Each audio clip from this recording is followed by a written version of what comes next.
Hi everyone. In our first video on fraction multiplication models, we used fraction strips and repeated addition to represent the multiplication.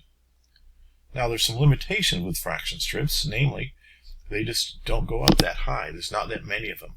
Twelfths is about the largest denominator that you can represent with fraction strips. And as you can see from this problem, we would need 35ths to represent this multiplication problem.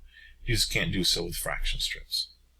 So our second model, which is called an area model, uses, again, like other models, uses a conception of multiplication. And multiplication is the union of groups.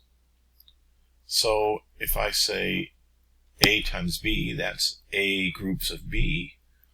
3 times 2 is three groups of 2. So, in using that conception, you say, okay, well, 2/7 times 3/5 is 2/7 of a group of 3/5. Now, turning that into an area model, what you do is, with many of these models, you start out with the whole. And the whole in our case is going to be this rectangle. And if we're going to take 2/7 times 3/5, that's 2/7 of 3/5. Start out by representing 3/5. So divide the rectangle into fifths, 5 sections. The shaded green region is 3/5 of those 5 regions, 3/5 of the whole. Now we want to take 2/7 of those 3/5. So then I divide the region up and using lines in the other direction.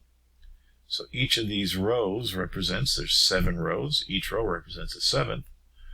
So the orange regions would represent 2 of the 7 rows, or 2/7. Now putting those two pieces together, the green region is our 3/5. If I take 2/7 of the 3/5, I'm left with 6 blue regions. That's 2 of the 7 divisions of 3/5. So I've got 6 regions, the blue regions, out of 35 total in the model. So that says that 2/7 of 3/5, or 2/7 times 3/5, equals 6 regions out of the 35 regions that represent the whole. Another example of that, 2/3 times 3/4. In this case, you start out with, we're taking 2/3 of 3/4. So we'll say divide the whole, which is the rectangle, into fourths. And let's take 3 of those fourths. So the green regions are 3/4. I want to take 2/3 of the 3/4. So divide my region into thirds in horizontally. Each of these rows represents a third. So the orange regions represent 2/3. 2/3 of the 3/4. I'm left with 6 blue shaded regions out of the 12 regions that represent the whole. So 2/3 times 3/4 equals 6 out of the 12 regions that represent the whole, or 1/2. This area model can also be used to represent mixed fractions. The idea with mixed fractions, though, is you need more than just one whole. So if you have 1 1/3, I need more than one whole, but less than 2. So I'm going to start out by drawing 2 wholes. Remember that 1 1/3 is equal to 4/3.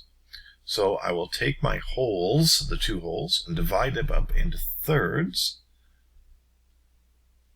So each of these represents a third of the whole.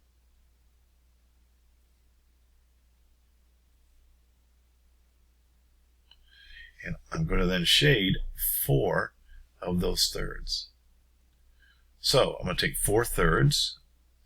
Now I want 3/5 of the 4/3. Notice I've sort of turned around this problem. So I would then divide up this region in each region into fifths. and I would like to take 3/5 of those 4/3. So I would then shade 3 of those 5 regions. As so. Now, notice, and this is the one tricky thing here about using mixed numbers with this model, is that if I consider the whole is divided up into 15 regions. So each block, each little section, represents 1/15 of the whole. So if I take 3/5 of my 4/3, I'm left with, there are a total of 12 blue regions, 3/5 of the 4/3, but each region represents a 15th. So multiply those together and you get 12 out of the 15 regions that represent the whole. Now, let's look at some patterns, and this is where the what I'll call the standard algorithm for multiplication comes from. 4/3 times 3/5, 12/15. Going back up, we said that 2/3 times 3/4 is 6/12. We said that 2/7 times 3/5 is 6 out of 35. Notice the pattern of what we're doing, and we're going to call that our standard algorithm. If I take A over B times C over D, where A, B, and C and D are whole numbers, and obviously B and D are not 0 because the fractions need to be defined, the pattern, and this is our standard algorithm, is A over B, times C over D is A times C, multiply the numerators, over B times D, where we multiply the denominators. And that is the quicker way, obviously, to multiply fractions, the standard algorithm. But the standard algorithm for elementary students emerges from this area model and the fraction strip model.